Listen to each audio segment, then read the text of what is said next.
Last night, Trump actually posted a tweet announcing something called the Project Freedom Free Navigation Plan. This plan has been suspended. Let me give you some background. From February 28th until now, it's been almost 10 weeks. During this time, in the entire Strait of Hormuz in the Persian Gulf, 1,550 ships, about 20,000 people, have been stranded. There are 2,500 crew members, and so far, 9 ships have already been attacked by Iran. Now it's up to 10 ships. 2 ships have been seized by Iran. Among the crew members still trapped inside, some have died. These deaths were caused by physical and psychological stress. So these crew members are all young and able-bodied adults, and for them to die is actually quite rare. This really shows just how dire the situation is in the Strait. So U.S. Secretary of State Rubio said that under President Trump's leadership, the United States will help them get out of this predicament.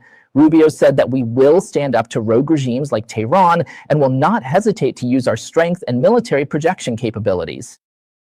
He also said that this so-called Project Freedom, which is different from Operation Apache Fury, is an independent, short-term, and non-offensive plan. So what's the situation? Basically, if Iran doesn't attack us, we won't attack them either. In short, it's the same the other way around. So this is a humanitarian aid mission, but this humanitarian aid started on Monday and wrapped up by Tuesday. So what's going on? Let me tell you about 2 tweets. One was posted yesterday afternoon by President Trump, saying that at the request of Pakistan and other countries, and given the tremendous success we've had in our military actions against Iran, as well as Iran's representatives, and significant progress has been made with Iranian representatives toward reaching a comprehensive and final agreement. Both sides have mutually agreed that while the blockade continues and remains fully in place, Project Freedom will be paused for a period of time to see if a peace agreement can ultimately be finalized and signed.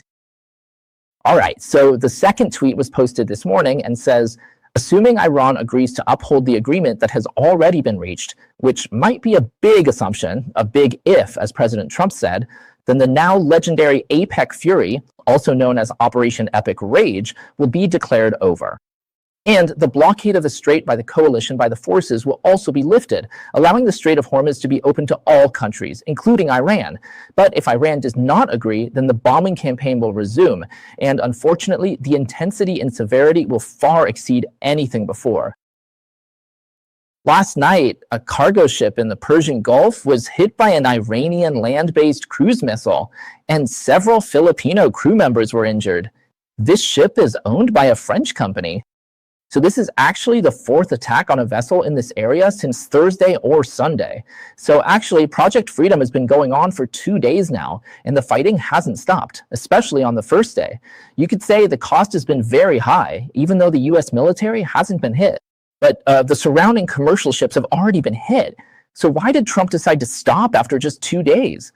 One possibility is, of course, that he realized it wasn't realistic. The cost was just too high, and they couldn't protect the ships.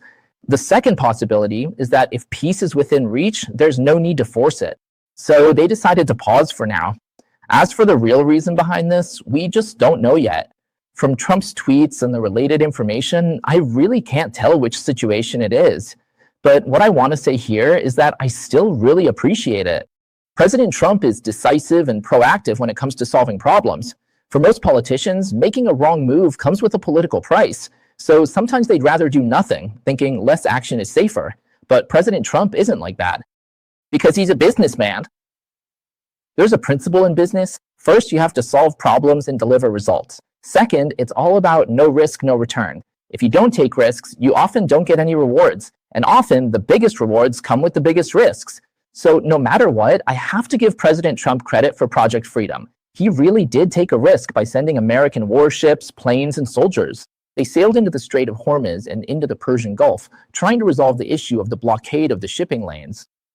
All right, next, let's talk about President Trump's State Department. On Tuesday, they issued a statement saying that, under the president's direction, they drafted a United Nations Security Council resolution to defend the freedom of navigation in the Strait of Hormuz. The statement said that the resolution demands Iran stop its attacks, stop laying mines, and stop charging passage fees. U.S. Secretary of State Rubio said, everyone loves the United Nations, but he was being sarcastic, wasn't he? He was being sarcastic, right? So what we're doing is working hard at the United Nations to tell countries around the world to condemn Iran's actions, to tell Iran that laying sea mines there is wrong and that firing on merchant ships is wrong. If we lived in a world where any country could seize control of global shipping lanes at any time, it would affect the United States both in the short term and the long term. That's why we have to get involved, and we're the only country capable of taking action. Second, when Secretary Nubia made the above remarks, he was also calling out to China, Russia, and Kazakhstan, saying that passing this resolution is good for you too. That's true, and what he's saying isn't just empty talk, because with the Strait of Hormuz now blocked, the one taking the hardest hit is actually the Chinese Communist Party, because China is the world's largest importer and exporter of oil, and 20% of the world's oil passes through the Strait of Hormuz shipping lane. And what about China? What about the Chinese Communist Party? This month, they're serving as the rotating president of the United Nations Security Council again, because, you know, all these things like the UN Security Council and so on, well, they just take turns running the show. That's how it is, right? So if in this situation, let's say, hypothetically, if it doesn't get passed, everyone knows how something doesn't get passed. It's actually very easy. As long as either China or Russia votes no, the veto will block it. That's why any United Nations resolution has to first be approved by the Security Council, by the permanent members of the Security Council, not just anyone. So in this kind of situation, right? Iran is basically just going wild, offending the whole world, recklessly attacking these Gulf countries and randomly blocking shipping routes, and then the United Nations still can't sanction them. Not even sanction, just can't even condemn them. If none of this can get passed, then what? What do you think will happen? Trump, if I may speak for Trump, would probably just sneer twice.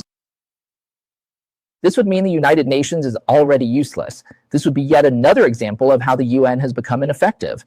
So recently, UN officials have once again called on countries around the world to pay their membership dues. Otherwise, the United Nations won't be able to keep going. They'll just run out of money. But if even resolutions like this can't get passed, then does that mean the US, from now on, won't pay a single cent in dues anymore and just won't play along with them at all? So is it possible that the US might try to create a new United Nations led by itself? I think that's a very likely scenario. Now that we're on this topic, I'd like to digress a bit and talk about what I think Trump's vision for a new world order looks like. To talk about this mindset, we first need to discuss the old order, right? I've talked about this old order before, but let me briefly go over it again today. So in 1944, before the end of World War II, the United States held a meeting at the Bretton Woods Hotel in New Hampshire. They held a meeting there to establish a new international economic order for the post-war era. Simply put, there were a few main points. First, governments around the world would gradually withdraw and eliminate tariff barriers. This allowed private enterprises from different countries to do business directly across borders, essentially turning the whole world into a single unified market. And this market was centered around the US dollar as the world's main currency. All countries pegged their currencies to the dollar, but if you didn't have enough dollars and couldn't maintain the peg, the International Monetary Fund, which was also established at the Bretton Woods Hotel, would step in to help. The International Monetary Fund would step in to help.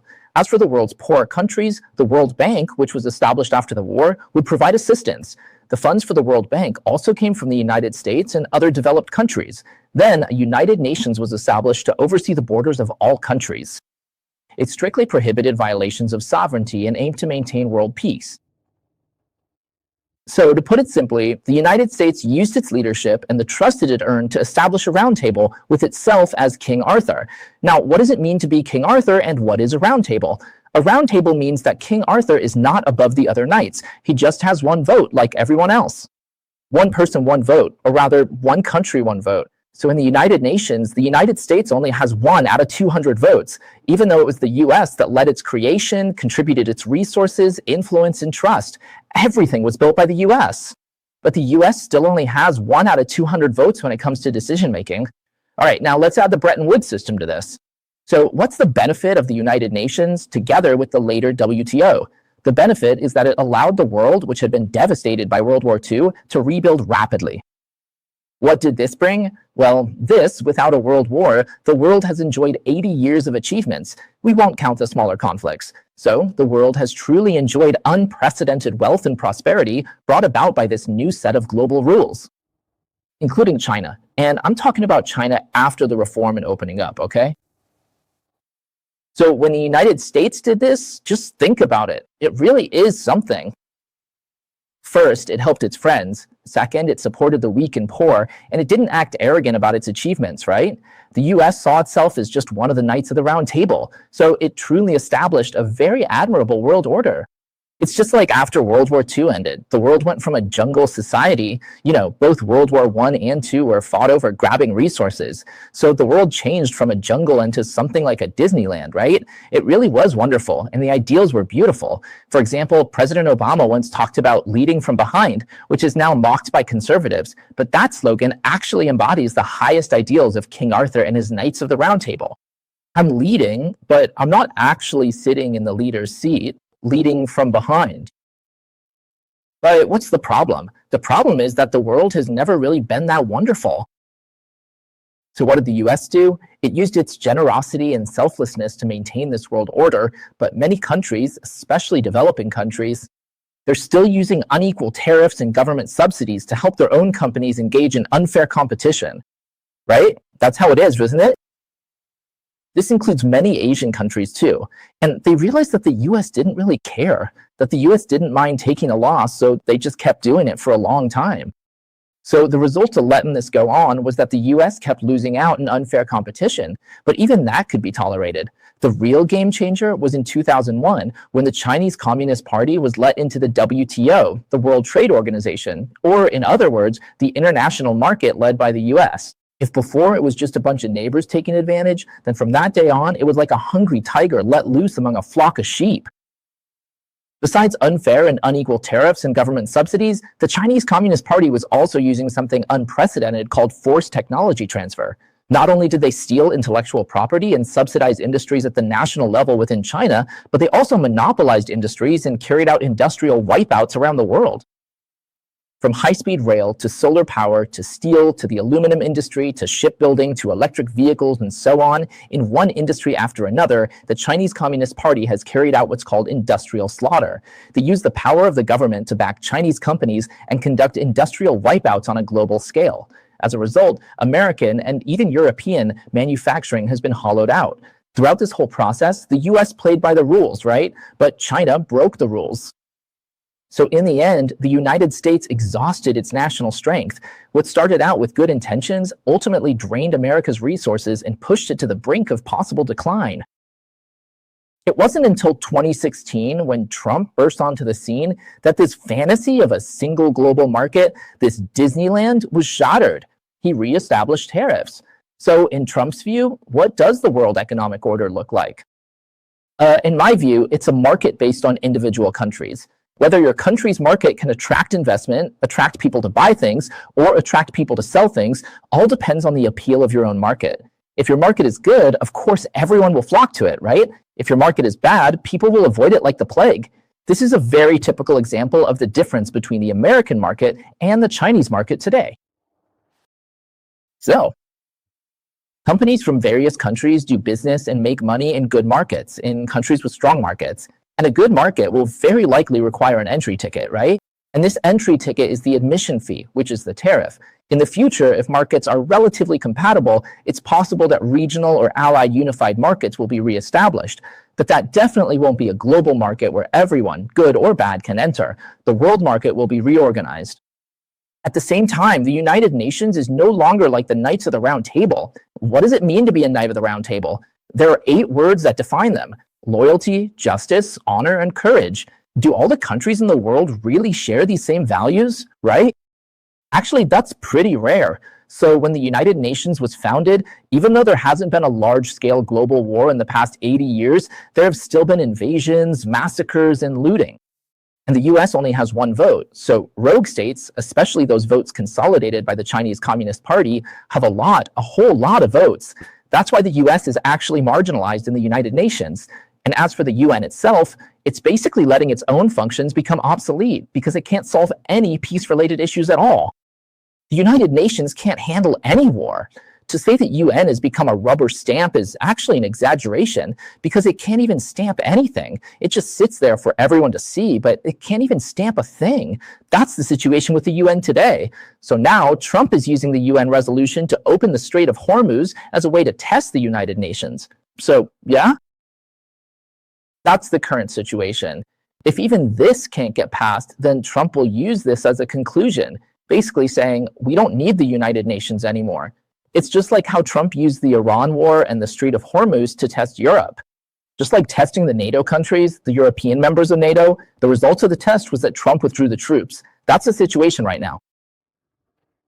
So once the US pulls out, can the United Nations still keep going? You might say the Chinese Communist Party could keep it going. No way. Once the main force in the world pulls out, the CCP will just be left with a bunch of little minions they've bought off. Are those minions really going to play house by themselves? They won't. So in the Trump era, countries have become the basic units of the world economy, and national power will once again get involved in the economy. Okay, but this involvement is about establishing and maintaining reasonable markets for each country. It's still a free market, but in this situation, what if countries start using military force again to protect their own trade? What if they start using gunboats again, like the gunboat diplomacy of the 19th century, to force open other countries' markets? What if we go back to the mercantilism of the pre-19th century? After all, the outbreak of World War II, about 60 to 70% of the reason was really for economic interests and colonial territories, right? This is the role of Trump in the United States. As everyone knows, during Trump's first term, the US military budget increased from $580 billion to $740 billion. In the first year of Trump's second term, the military budget went from $740 billion to $1 trillion.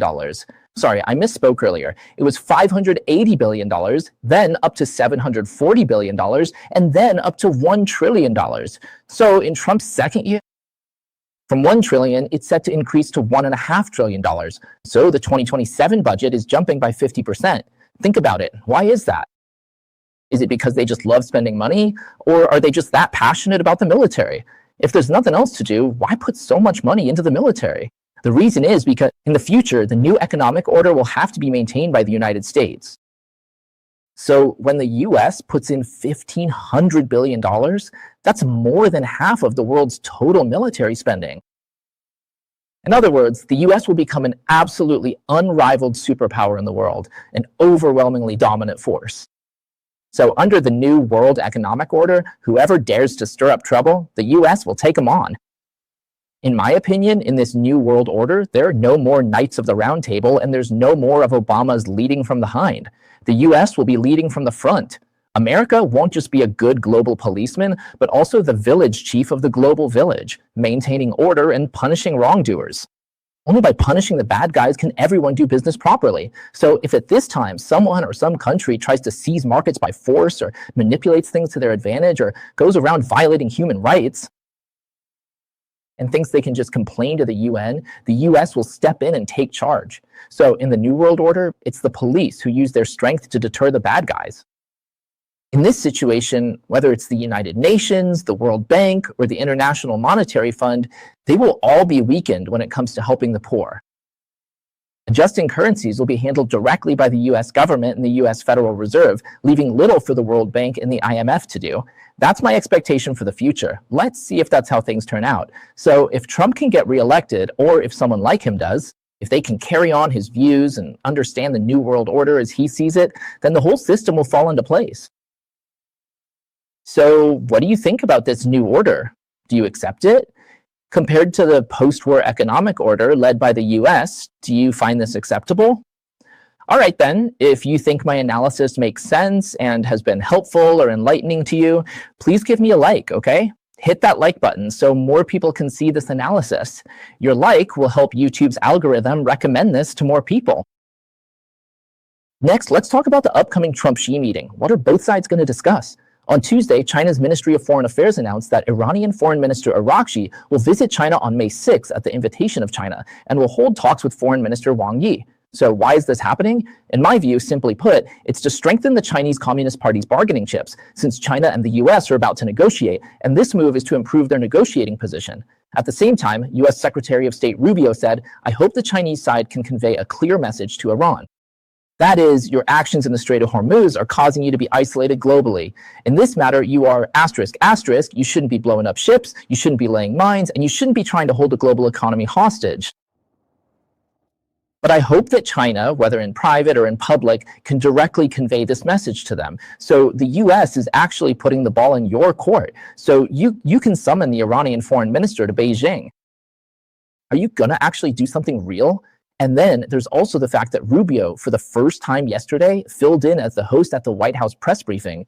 Rubio is doing everything these days. He's basically like Levitt. Now, Levitt has gone back home to have a baby, and the Secretary of State is acting as the White House press secretary. Rubio really does everything, does he? So reporter Dai Jiang, that's Tao Ming, asked directly, saying that Rubio has long been concerned about human rights in China. He asked whether, when Trump meets with Xi Jinping next week, human rights issues will be on the agenda. Rubio responded on the spot, saying that we've always raised these issues, and these issues still exist. I believe we've also shown that, in certain situations, bringing up these topics at the right time can be even more effective. But we always mention these issues that are very important to us. Of course, the issue's still there. These topics have always held an important place in our conversations, while China just comes right out and says, for example, when I go to Beijing, I want to bring out Jimmy Lai, he said. Bring out Jimmy Lai. Trump skips long negotiations, but when he speaks, he's direct and patriarchal, demanding respect on the spot. That's his style. At the Xi-Trump meeting, they'll discuss three main issues. First, Taiwan. Another is the Iran issue, and the third is the trade issue. The Taiwan issue is about whether the US will keep providing Taiwan with so many arms and military sales, or if they should scale it back a bit. We don't want you selling so many weapons. As for the Iran issue, it's about whether the Chinese Communist Party can help the US put pressure on Iran to open up the strait. On trade, they've had 6 rounds of talks. Regardless, Trump's planned 3-day Beijing trip was cut to just 36 hours. So will there actually be any results? Honestly, I'm not optimistic. I don't think there will be any real outcome, but then why are they still spending so much time on this? Well, I think the reason is that Xi Jinping still needs Trump. He needs Trump to give him some face so he can maintain his position within the party. And as for why Trump still wants to go, basically, I think, well, in my opinion, it's because it's just about placating him. Xi Jinping pats him on the back like, hey, don't make a fuss, okay? Don't make a scene. Right now, I'm just dealing with your little underlings. I haven't made a move on you yet. So before that happens, don't stir things up. I'm your good friend. Keep your hopes up for me. That's how I see it, really. What do you all think? Why do you think Trump would spend his time when he's so busy to rush over to Beijing? He comes and goes in such a hurry, just a day and a half, calling for cars and all that, right? He spends a whole day just on the road, then after a day and a half, he leaves again. What's the point of all that? So is that what it is?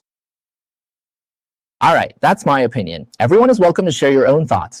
Okay, now let's talk about something very important, the most important news today. As we all know, I'm talking about the election in Indiana that wrapped up last night and its results.